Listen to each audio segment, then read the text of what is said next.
Hey guys, how are you doing? How are you hanging in? I hope you're staying well. I hope you're staying sane. I hope you're doing what you can to take care of yourself. And I really just wanted to pop in today and talk about circles of control versus circles of influence. And if you aren't familiar with this, it's something that really is applicable right now. When we think of all these things going on in the world, there are so many things we don't have control over, and we can easily spiral down those places where we're kind of like thinking, and then this got canceled, and then this can't happen, and then this has changed, and then I have no control over this or this or this. And oftentimes that just sends us to such a negative place, and it really doesn't serve us, our family, our work, anybody in the world. So what I want you to really focus on is what you can control and what you don't have control over. So what is just a circle of concern and what is a circle of influence that you can control? So I'm going to switch screens on you real quick, and I'm going to show you this little diagram, which I'll post in our group.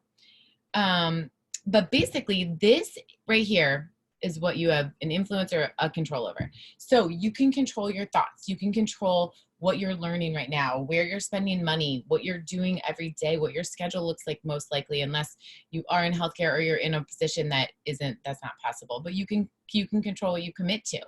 You can control the attitude that you have in your home, what you're making a priority right now. You can control who you're spending time and energy with, even who you're getting on the phone with that's feeding you with good positive vibes, or that's kind of pulling you down into those circles. You definitely have control over what you're eating, and you do have some control over your exercise. If you have a space in your house, there are so many great online resources. I know Wembley has taken a lot of courses online virtually, but even using sites like fitnessblender.com, I can post these in the notes, or hasfit.com has some great videos. YouTube has amazing things. Like, we have so much access to exercise, and all we need is a little space and just our body.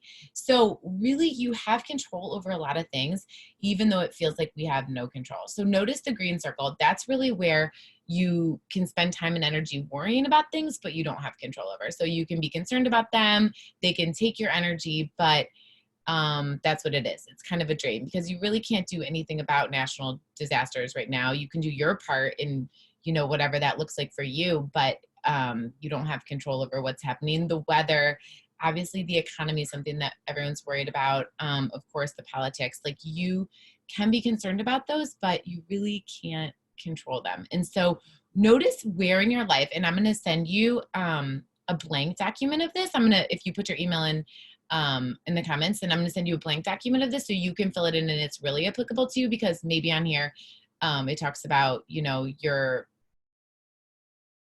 commitments. I'm thinking of work, most likely your commitments, and that isn't something you can control right now, so that you want to move out. But this way you can kind of go through the exercise of what do you have control over right now, what do you really not have control over, and how can you take those things that you do have control over and you can make them as best you can.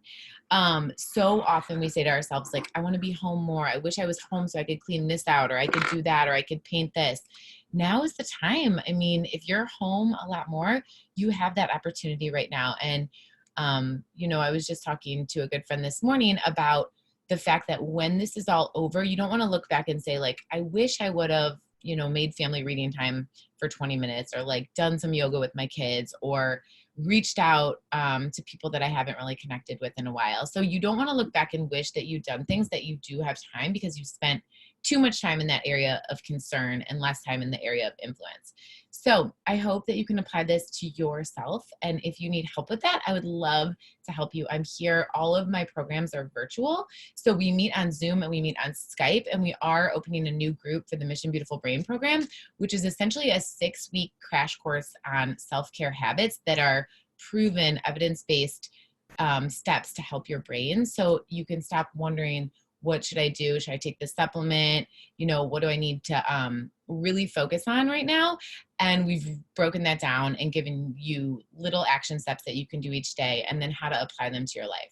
And again, this is with Dr. Mary Renzel, who's a neuroimmunologist for the Cleveland Clinic. So together we have combined her research and the action steps needed to change your life in this way. So this is going to open up any day, and the course will start in a week or so. assuming that we're on track for everything. But it's all done virtually. We meet online if you're interested in that. Otherwise, you download the Keisha app and you get a lesson each day on what to focus on. Something similar to this. It's just a mini video or a recording or a recipe or the thing that you need to help serve you in that habit today. So watch for that. If you're interested, if you want to learn more, leave a little message and I'll reach out to you. I hope you're hanging in there, and I'll talk to you soon.